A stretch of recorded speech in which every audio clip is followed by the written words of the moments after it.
Howard Stern said the unvaccinated shouldn't be treated in hospitals. Do you agree or disagree, and why? It depends on what your rule thinks. A patient with lung cancer or obesity or someone who is in an MVA is not contagious. I can pretty much guarantee that if there was a vaccine against obesity or lung cancer, people would be lined up to get it.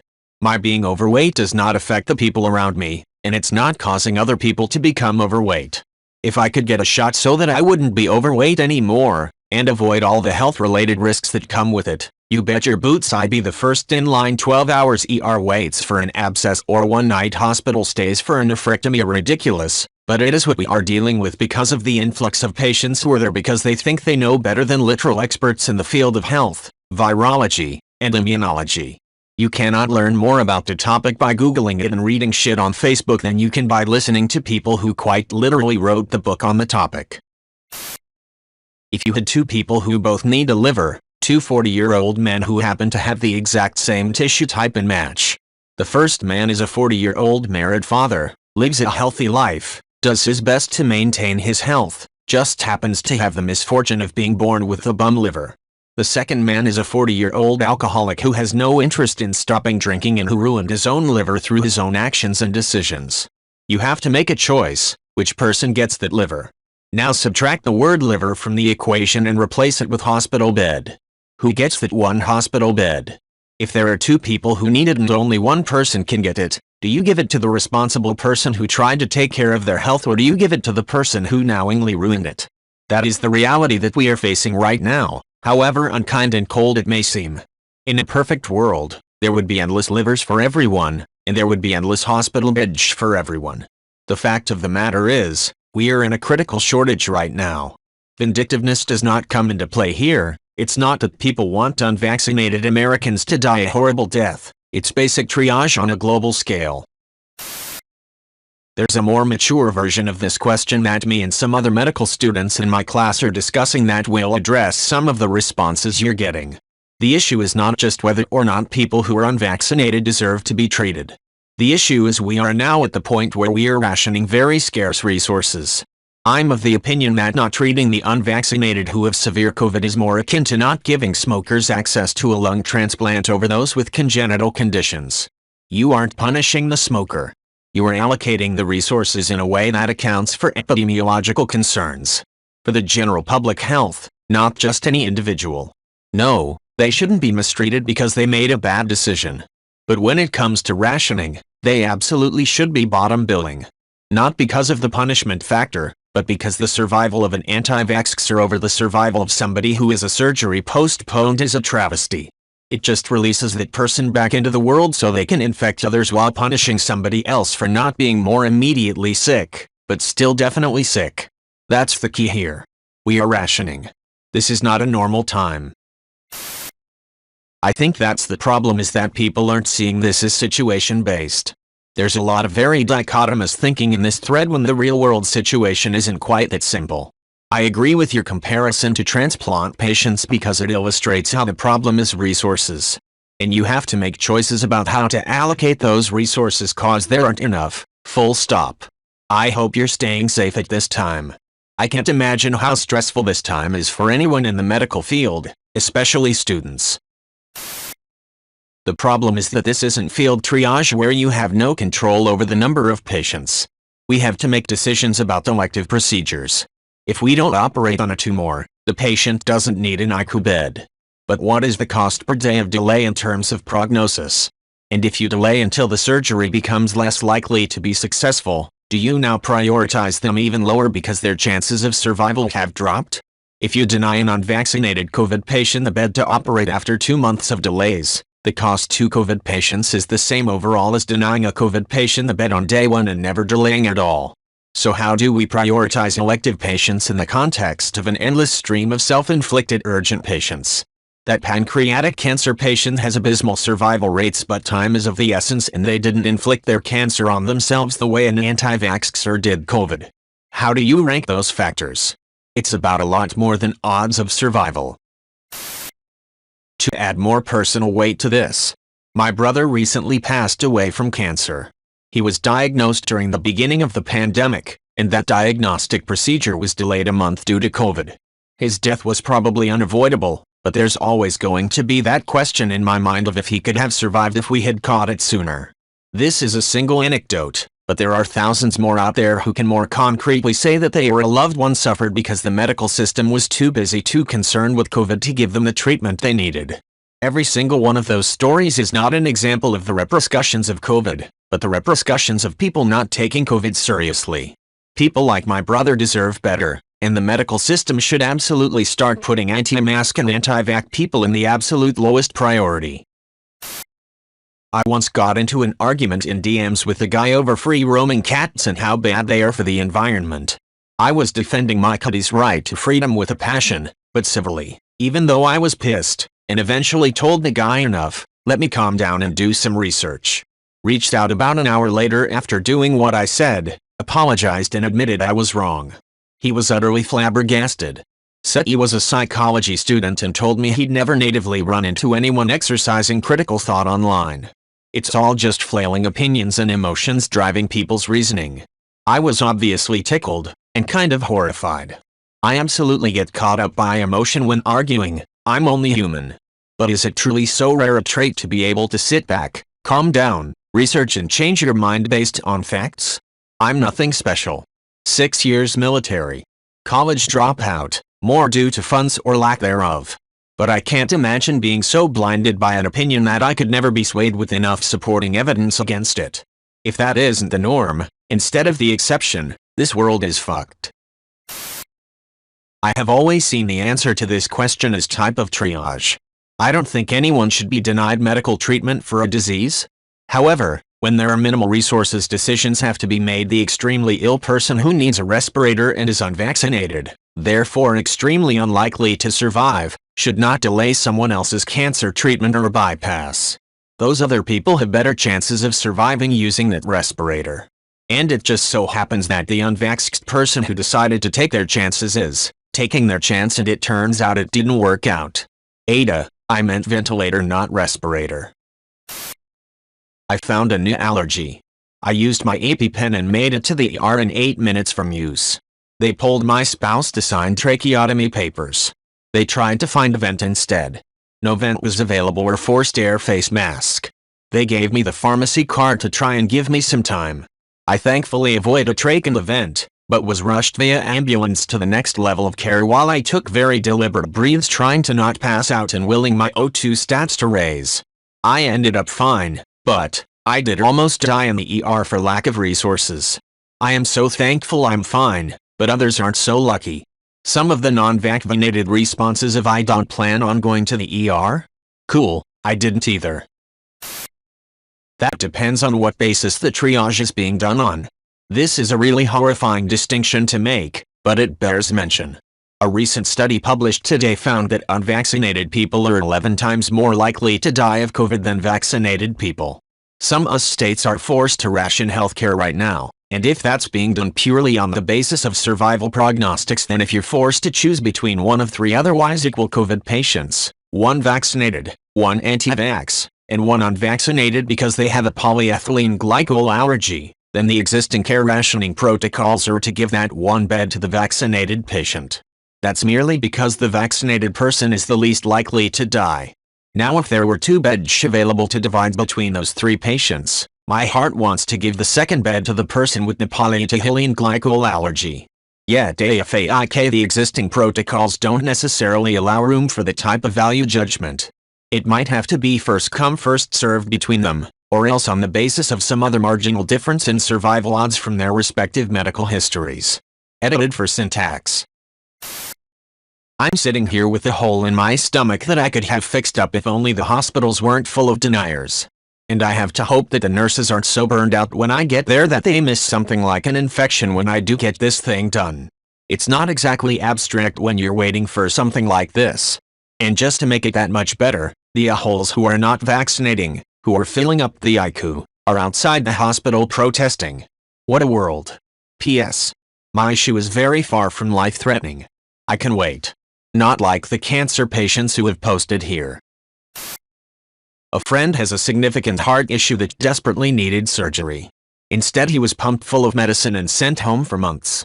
He came in 4 times because he was having symptoms of a heart attack, and each time it was, "We don't have staff to look at you if you aren't currently having one," so he never got those issues diagnosed.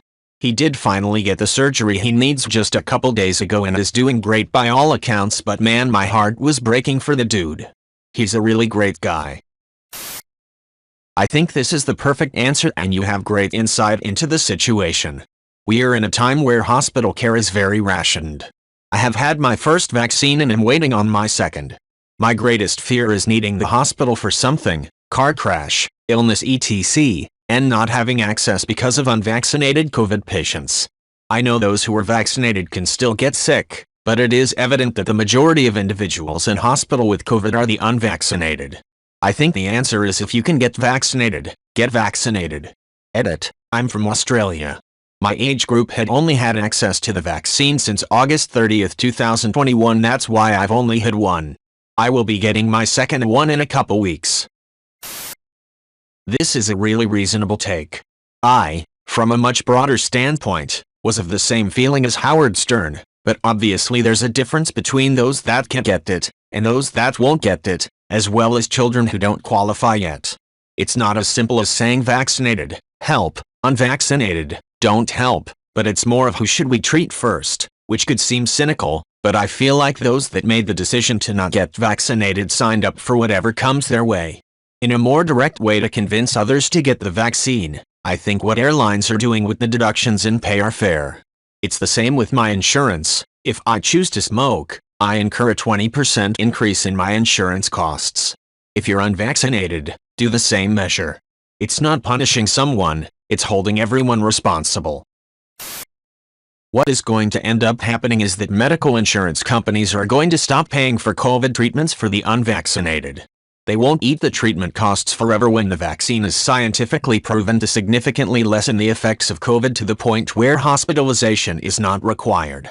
So it won't be the hospitals making the stand, it will be the people footing the bill. Pretty bizarre argument, seeing as we don't make treatment exceptions for other poor choices that people make. Edit. Wow, this blew up. I did not mean for this to come across as an anti-vax comment at all. My point just being that it seems like a slippery slope denying people urgent treatment regardless of vaccination status, but I understand it's a nuanced issue and appreciate the input from you all. Everyone please get vaccinated and let's keep each other safe. Sure we do. Candidates for organ transplant that make poor life choices by doing things like smoking, having a poor diet, drinking etc. are given a lower priority for an organ because of those choices. While they aren't outright denied an organ, their lower priority coupled with a high demand for organs means that they're effectively denied in most cases. This is a terrible example, actually, because we absolutely deny liver transplants to alcoholics. There's already precedent for reserving ventilators for people who took the bare minimum actions for health. Edit. Quick shout out to the literally dozens of bleeding sheep from RS Conspiracy, Conservative, Jordan Peterson, etc. who are in here with almost identical responses centered around "so we shouldn't treat fat people." Fat isn't the disease that can be resolved to tenfold better health outcomes with a free, widely available shot. If it was, by all means, people should have to get that shot to take up space in a hospital, but until it is, your concern trolling is boring. You have used this tactic up. It is not 2016 and nobody is fooled. Please shut up and sit down. And the only reason that it is this way is because organs are scarce. When we can 3D print livers for a dime a dozen, you're not going to deny an alcoholic a new liver based on the potential survivability. You're going to give the thing a try and see if it works. If demand for healthcare exceeds supply, there is going to be and has already been healthcare rationing and triage. My brother died 3 years ago from alcohol abuse. He would have been 47 in August. When he was in the hospital and the subject of a liver transplant came up, I got the distinct feeling that it was a little of both. Obviously, the reason they gave was because they didn't want to risk a relapse, but you could kinda tell they weren't as sympathetic for what landed him in the hospital in the first place. I can't blame them one bit though. That's just what happens when you apply common sense to the situation. Questions like this bother me. I see the point you are making, but lumping all unvaccinated people together is a dangerous way to go. Denying treatment because of vaccinated status is a slippery slope. People and corporations being what they are, it would give them an excuse for denying other sorts of medical care to those deemed unworthy for whatever reason they come up with. We don't deny smokers treatment for lung problems, for instance, or someone who got a metal shard in their eye when not wearing safety glasses, or someone who got in an accident because they were speeding. My doctor didn't deny me a pain shot today because the reason my spinal arthritis flared was me doing something I shouldn't have and knew better than to do. Making a blanket statement of that sort also means that people who are unvaccinated for reasons other than stubbornness may not be able to receive needed care. I would hate to think my 76-year-old mother would be turned away because she hasn't had the vaccine. She cannot be vaccinated due to prior adverse reactions. Does she deserve to be denied access to care? No, but saying all unvaccinated people don't deserve care could cause her not to get help. Making a blanket statement like that would mean she would be grouped in with someone who thinks the vaccine is a government plot to control our minds. It is far better to treat everyone promptly, even if they are idiots. Edit honestly, people. Some people are a bit over the top. Stop insulting me and sending me rude messages. Wishing I would die because we have different points of view on an admittedly very complex problem is a bit beyond the pale. First, I never said transplants, I said treatment. You break your lungs or liver because you were stupid, you shouldn't get a new one, but if you get emphysema, you should still be treated for that. I doubt most reasonable people think we should let addicts die when Narcan might save them, even if we think they shouldn't have started the drugs that got them addicted. Don't attack me for that either. Addicts' lives have value, too, even if the drugs have made them forget that, and we shouldn't let them die for a bad decision, which was exactly my point about vaccination. I think everyone who can should be vaccinated. I think, however, mandates just get people wound up to a point where they will refuse just because they don't want to be told what to do, and that's the hill they choose to die on, either literally or figuratively. I realize hospitals are overflowing and doctors are making heart-rending decisions. I just don't think that this is the way to fix it. My cousin is a doctor and this pandemic has nearly broken her, but she still treats people who make dangerous decisions that harm others, because that's what doctors do. My point was that vaccination status as a sole reason to refuse treatment is not a viable option in my opinion. There are too many variables. Even if it disagrees with your opinion, that doesn't give you the right to attack me. Civil conversation means each side tries to understand where the other is coming from in an effort to reach an accord. We can disagree without it coming down to the adult equivalent of I know you are, but what am I? I do think it's implied this applies for people who elect not to get vaccinated and not patients who have medical reasons not to. The difference is that, under normal circumstances, smokers or speeders are causing hospitals to be at or exceeding capacity. Triage is a very normal practice for hospitals to manage care for patients, and this is just an extension of triage by prioritizing patients who are not ill because they opted out of a vaccine. I would not advocate that a hospital with ample resources simply elect not to treat a patient who chose not to get vaccinated. But if you only have one bed, would you give it to someone who elected to not get vaccinated or someone who got hit by a bus or had a heart attack or whatever? They charge you more for your health insurance if you smoke. A choice, so the idea to charge people more if they don't keep up with their vaccinations, as long as they are medically cleared, wouldn't be unprecedented. That said, the health insurance system is morbid and cruel, and denying treatment is a dangerous idea, as we'll get Texas and cake. It wasn't about cake, it's about legalizing bigotry, and denying people health care, from. So as much as I, with the burning passion of 1,000 stars, hate plague spreaders, they should be combated in other ways than denying health care. In fact, we should give everyone health care and stop the for-profit make rich people rich experiment. It depends on the triage system being used, which varies by situation and location. Triage is just how you generally prioritize patients, and is the normal process for ER intake, not something special only used in times of resource shortages. When most people think of triage though, they're thinking of triage in a disaster mass casualty incident where you might use something like the SALT algorithm. You basically tell for people to walk to a specific area, if they can, that means their third priority for assessment. Next you tell for people to raise their hands if they can hear you, those are second priority. Anybody not in those other categories is first priority for assessment. On assessment you perform some life-saving interventions, but are mostly sorting people into the treatment transport priority categories of minimal, delayed, immediate, expectant, and dead.